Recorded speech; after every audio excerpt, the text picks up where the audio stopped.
بسم اللہ الرحمن الرحیم۔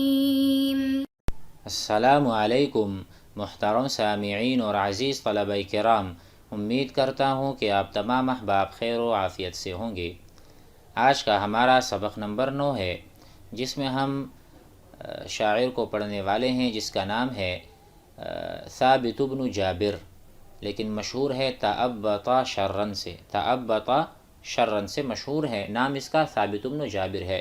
پہلے اس کا تعارف کیے دیتے ہیں۔ یہ ایک شاعر جاہلی ہے، یعنی جاہلی بمعنی زمانہ جاہلیت کا شاعر ہے۔ تعبط شرّ کی وجہ تسمیہ یہ بیان کی گئی ہے کہ ایک مرتبہ چھری بغل میں لے کر یہ باہر گیا، کسی نے گھر میں اس کا پتہ کیا تو اس کی والدہ نے کہا کہ تعبط شرّ، یعنی وہ شر کو بغل میں لے کر کہیں گیا ہے، تو چھری بغل میں ہو تو ظاہر ہے کسی شر کا ارادہ کیا ہوگا، تو نام پڑا تعبط۔ تعبط ابط میں لینا، ابط کہتے ہیں بغل کو، شرن شر کو اپنے ابط میں اپنے بغل میں لیے ہوئے تھے۔ ان اشعار کا پس منظر یہ ہے جو آگے آئندہ آنے والے ہیں کہ شاعر ہر سال قبیلہ بنو حذیل کی مملوکہ زمین کے ایک غار میں جا کر شہد لے آتا تھا، یعنی ہر سال اور وہاں جاتا اور قبیلہ بنو حذیل کی جو زمین تھی مملوکہ، وہاں پر ایک غار میں شہد تھا، وہ لے کے آ جاتا تھا۔ بنو حذیل کہ ایک شاخ بنو لحیان کو جب اس کا علم ہوا تو اس میں گات لگا کر بیٹھ گئے۔ یہ حسب معلوم شر کو بغل میں لے دبائے وقت مقررہ پر پہنچ گیا۔ بنو لحیان عین اس وقت حملہ آور ہوئے جب یہ اور اس کے ساتھی غار میں تھے۔ اس کے ساتھی تو کس طرح بچ کر فرار ہو گئے، لیکن یہ غار ہی میں رہا۔ بنو لحیان نے کہا کہ بغیر کسی شرط کے جان ہمارے حوالے کر دو، لیکن اس نے یہ کہہ کر انکار کر دیا کہ یا تو تم مجھے قتل کرو گے یا پھر قیدی بناؤ گے، یعنی مجھے یا تو قتل کرو گے یا قیدی بنا لو گے، میں تو ہار ماننے والا نہیں، میں اپنے آپ کو تسلیم نہیں کروا سکتا، یہ میرے مذہب میں نہیں ہے گویا کہ۔ ٹھیک ہے، اس بات کو تو آپ سمجھتے ہوں گے کہ ان کی حمیت اور غیرت بہادری۔ پھر کچھ سوچنے کے بعد اس شہد کو چکنے پتھروں پر بہایا اور مشکیزہ کو اپنے سینے سے باندھ کر غار کے اندر ان پتھروں پر پھسلنا شروع کر دیا۔ پھسلتے پھسلتے دوسری طرف زمین کے نشیبی حصے تک پہنچ گیا، تو اس طرح دشمن کے ہاتھوں گرفتار ہونے سے بچ گیا۔ کہا جاتا ہے کہ یہ اتنا دور گیا کہ اس کے اور بنو لحیان کے درمیان 3 روز کی مسافت حال ہو گئی۔ اپنے اس کارنامے کو ذیل کیا، یعنی انہوں نے اپنے آپ کو پتھروں پر پھسلاتے اتنا دور چلا گیا گویا کہ بنو لحیان کے جو بندے کڑے تھے اور ان کے 3 دن کی مسافت دیکھیں۔ تو کہا اب جو اشعار آ رہے ہیں تو اس میں یہی بیان کر رہا ہے، تو آئیے پہلے اشعار پڑھتے ہیں، اس کے بعد ترجمہ و تشریح کریں گے۔ بسم اللہ الرحمن الرحیم۔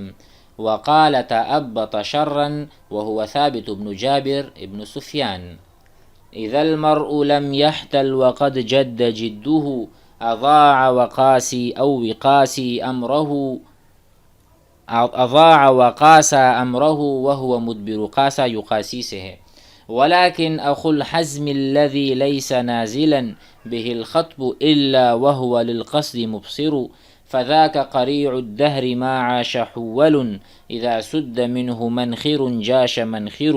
أقول للحيان وقد صفرت لهم وطابي ويومي ضيق الجحر معور، هما خطتا إما إسار ومنة وإما دم والقتل بالحر أجدر، وأخرى أصادي النفس عنها لمورد حزم إن فعلت ومصدر، فرشت لها صدري فزل عن الصفا به جؤجؤ عبل ومتن مخصر، فخالط سهل الأرض لم يكدح الصفا به كدحة والموت خزيان ينظر، فأبت إلى فهم ولم أك آيبا وكم مثلها فارقتها وهي تصفر.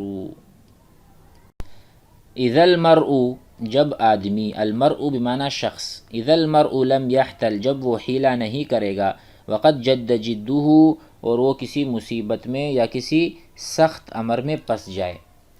اذا الشخص لم يحتل، احتال يحتال حیلہ اختیار کرنا، وقد جد جدہ کہ اس کا معاملہ سخت ہو گیا ہو، اضاع تو اس نے اپنے آپ کو ضائع کر دیا، وقاسا امرہ اور وہ کسی مشقت کو جھیلے گا، وَهُوَ مُدْبِرُ اور وہ ہونے والا ہوگا یعنی پیٹھ پھیرنے والا، ہاں وہ پیٹھ جو ہے نا گویا کہ دم دبا کے بھاگ جانا، تو یہ صحیح نہیں ہے. ادبر یدبر فولا مدبرا تو وہ بھاگا پیٹھ کیے ہوئے. ولیکن اخو الحزم لیکن جو ہوگا حزم والا، شدت والا، ضبط کرنے والا، لیکن عقل مند اور ہوشیار آدمی وہ ہے. ولیکن اخو الحزم ہوشیار آدمی وہ ہے الذی لیس نازلا جس پر کوئی مصیبت نہیں اترتی، جس پر کوئی لیس نازلا به الخطب، خطب کہتے ہیں مصیبت کو، الخطب الکرب، کرب مصیبت. لیس نازلا به الکرب عقل مند وہ ہے جس پر کوئی بھی مصیبت نازل نہیں ہوتی، یعنی جب بھی الا مگر وہ کہ وَهُوَ لِلْقَصْدِ مُبْصِرُ اور وہ اپنے صحیح راستے کو دیکھنے والا ہوتا ہے. للقصد القصد الصحیح الطریق الصحیح، مبصر یبصر معنی دیکھ رہا ہوتا ہے اپنے صحیح کیا کرنا ہے، اس کو کیا حیلہ اختیار کرنا ہے، یہ عقل مند شخص ہے. فَذَاكَ قَرِيعُ الدَّهْرِ تو وہ جو پس یہ جو شخص ہے وہ زمانے کا سردار ہے. فَذَاكَ وہی شخص جو حیلہ کرنے والا ہے، سختی میں راستہ نکالنے والا ہے. قَرِيعُ الدَّهْرِ گویا کہ وہ زمانے کا سردار ہے. ما عاشا جب تک وہ زندہ رہے گا، الذی عاشا ما دام یعیش جب تک وہ دوام اور عیش یعنی اختیار کرے گا زندگی، تو وہ زمانے کا سردار ہی رہے گا.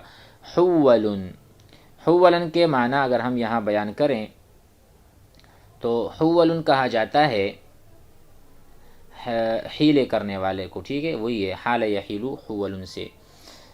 اذا سد منہ منخر جب اس کے لیے کوئی راستہ بند ہو جاتا ہے، جاش منخر غلا و تحرکا یعنی دوسرا کوئی راستہ نکل آتا ہے. تو اس کا معنی ہم کریں گے ایک راستہ بند کر دیا جاتا ہے تو دوسرا راستہ متحرک ہو جاتا ہے اور اس کے لیے کھل جاتا ہے. تو ایسا آدمی جو زمانے کا سردار ہوتا ہے وہ ہمیشہ اذا سد یسد ان غلق ینغلق بند ہو جانا. مسد منخر کوئی بھی راستہ، مناخر یہاں سے مراد سوراخ ہے، کوئی بھی سوراخ بند ہوگا، جاش منخر دوسرا سوراخ کھل جائے گا اس کے لیے. اقول للحیان میں کہتا ہوں بنی لحیان سے یا لحیان کے قبیلے سے، وقد صفرت لہم جبکہ میرے مشکیزے ان کے لیے خالی ہو گئے ہیں. وطابی مشکیزہ جبکہ میرا مشکیزہ ان کے لیے خالی ہو گیا ہے، میں نے ان کو کچھ بھی نہیں دیا، شہد تو میرے پاس ہے. ویومی ضیق اور میرا جو دن ہے وہ تنگ سوراخ کی طرح. ویومی ضیق الجحر معور اور میرا دن تنگ سوراخ والا، سخت اور خطرناک، عیبدار، بغیر نگہبان کہتا. یعنی میں بنی لحیان سے کہتا ہوں جبکہ ان کے لیے میرا جو مشکیزہ ہے وہ خالی ہے. وَيَوْمِ ضَيِّقُ الْجُحْرِ اور میرا دن کس طرح ہے، بہت تنگ سوراخ والا ہے، گویا کہ میرے لیے راستے نکالنا بہت مشکل تھا لیکن میں نے نکال دیا. معورو کا جو ترجمہ ہے وہ یہاں پر ہم کریں گے گویا کہ میرا راستہ کانا تھا، اس کو نظر نہیں آ رہا تھا کہ میں کہاں سے جاؤں. جیسے میں کہتا ہوں اعور الفارس سوار میں نیزہ لگنے کی جگہ ظاہر ہونا، گویا کہ کوئی میرے لیے راستہ نہیں تھا، میرے راستے بند تھے، پھر بھی بنو لحیان کچھ نہ کر سکی، میرا کچھ نہیں بگاڑ سکی. اس کے بعد کہتا ہے ہما خطتا، ٹھیک ہے، کہ یہ دو خصلتیں ہیں، اما اثار یا تو قیدی، و منت یا پھر احسان. ہما خطتا دو خطے ہیں، دو کام ہیں جو میں کرنے جا رہا ہوں. یا تو دیکھو ایک یہ ہے کہ قیدی بن جاؤں گا، ٹھیک ہے، ومنت یا تو احسان ہو جائے گا کر کے، یا پھر قتل ہونا، و اما دم یا تو خون ریزی ہوگی، والقتل بالحر اجدر یعنی جو خون ریزی ہے اس سے مراد قتل ہی ہے، اور والقتل بالحر اجدر اور موت کو قبول کرنا، موت کے لیے سامنے کھڑے ہونا، موت کو آنکھیں دکھانا، یہ آزاد آدمی کے لیے زیادہ اجدر ہے، زیادہ الیق ہے، زیادہ مناسب ہے و انسب ہے. سمجھ میں آئی بات؟ ہما خطتا دو خطے ہیں، انہوں نے یہ خطہ اختیار کیا کہ یا تو ہم اس کو قید کر دیں گے، اسارن اسیر کر دیں گے، اسارا یأسرو، یہ اسارا یأسرو ماضی اور مجھول، ماضی ہیں اور مضارع. ومنت من یمنو سے ہے، من کرنا، لقد من اللہ، اللہ نے بہت احسان کیا، علی المؤمنین، مؤمنین پر. تو انہوں نے دو چیزیں تھیں، یا تو وہ قید کر دیں گے یا آزاد کر، وَإِمَّا دَمٌ، یا تو قتل ہونا ہے، وَالْقَتْلُ بِالْحُرِّ، اور میں نے تیسرے کو اختیار کیا ہے. اور ایک وہ خصلت ہے، وَأُخْرَى، اور ایک خصلت وہ ہے، صفت وہ ہے، اور آپشن یہ ہے، اُصَادِي النَّفْسَ عَنْهَا، اور ایک وہ خصلت ہے جس کے بارے میں میں اپنے نفس کو گھما رہا ہوں. اصادی، صادہ یصادی، ادافع، دفاع کر رہا ہوں اپنے نفس کی، اپنے جان کی. لمورد حزم، یہ ایک یعنی عقل مند آدمی کی نشانی ہے. لمورد، مورد کہتے ہیں مورد جہاں پر میں وارد ہوا ہوں. موضع الورود، موضع الحضور، موضع الوقوع، جہاں پر میں واقع ہو رہا ہوں. گویا کہ میں اس وقت جس حالت میں ہوں، یہاں مجھے کیا کرنا ہے، تو یہاں پر میں عقل سے کام لوں گا، ہوشیاری سے کام لوں گا. تو کہتے ہیں، اور ایک وہ خصلت ہے اور وہ ایک آپشن ہے جس میں اپنے نفس کی دفاع کروں گا. لمورد، وہ ایسی خصلت ہے، ایسا مورد ہے، ایسا آپشن ہے. ان فعلت، اگر میں نے کر دیا. ٹھیک ہے، تو کہتے ہیں یہاں پر جس کے بارے میں اپنے نفس کو گھما رہا ہوں اور سوچ رہا ہوں، کیونکہ وہی ہوشیاری و عقل کے آنے اور جانے کی. ان فعلت و مصدرو لمورد حزم و مصدرو، عقل مند کیا مورد بھی ہے اور مصدر بھی ہے، اسی میں آنا جانا لگا رہے گا، تو یہ عقل مند آدمی کہلائے گا. اس کے بعد جو شعر ہے، فرشت لہا صدری، میں نے اپنے آپ کو، اپنے سینے کو میں نے بچھا دیا. فرشا بسطا، بسط البساطا، دری کو بچھا دی. فرش الفراشا، بستر کو بچھا دیا. فرشت لہا صدری، میں نے اپنے سینے کو یعنی بچھا دیا. فزل عن الصفا، یہاں کہہ رہے ہیں چنانچہ وہ چٹان سے پسل گیا. میں نے اپنے سینے کو چٹان کے اوپر رکھا، بچھا دیا، تو چٹان مجھے نیچے لے گیا، مجھے پسلا دیا. فزل، زل معنی پسلا، فزل یزل، زلت الاقدام، پیر پسل گئے لوگوں کے پیر. عن الصفا، الصفا کیونکہ جو پتھر تھا وہ صفا تھا، صفا سے مراد املس تھا. املس کہتے ہیں یعنی جس پر چکنا گڑا، جس پر چیزیں پسل رہی ہوں اور چیز پسلی جا رہی ہو. بہی جؤجؤن، ٹھیک ہے، یہاں پر کہہ رہے ہیں بہی جؤجؤن، اس پر کیا ہے، سینہ میں نے رکھا، سینے کا اگلا حصہ رکھا. عبل، عبل کا ترجمہ موٹا، اور اسی طرح موٹا اور چوڑا ہونا. تو فزل عن الصفا بہی جؤجؤن، سینے کا جو اونچا حصہ ہے. عبل، کیونکہ وہ بہت چوڑا تھا. ومتن، وہ بہت سخت تھا. مخصر، اور وہ بہت باریک کمر والا تھا. گویا کہ اپنی تمام صفات بیان کر رہا ہے کہ میں نے پتھر پر اپنا سینہ رکھا، سینے کا جو ابتدائی حصہ ہے اور وہ بہت چوڑا بھی تھا اور اس کے ساتھ سخت بھی تھا اور مخصر بھی تھا یعنی باریک کمر والا بھی تھا. تو اس پہ کہا کہ اور پتلی کمر تھی سینے کی، ساتھ ابھرے ہوئے سینے کا مطلب ہے کہ میرا سینہ چھوڑا اور عریض اور کمر میری باریک ہے. ٹھیک ہے، میں نے اپنا سینہ رکھا تو میں اس کے ساتھ پسل گیا.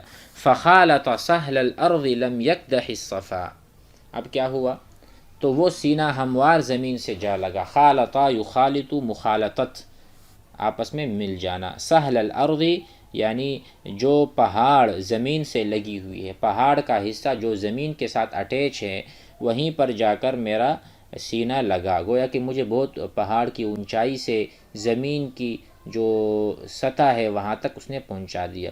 لم یکدح الصفا، اور چٹان نے کسی قسم کی خراش نہیں لگائی. لم یکدح، یکدح خراش لگانا، کدح.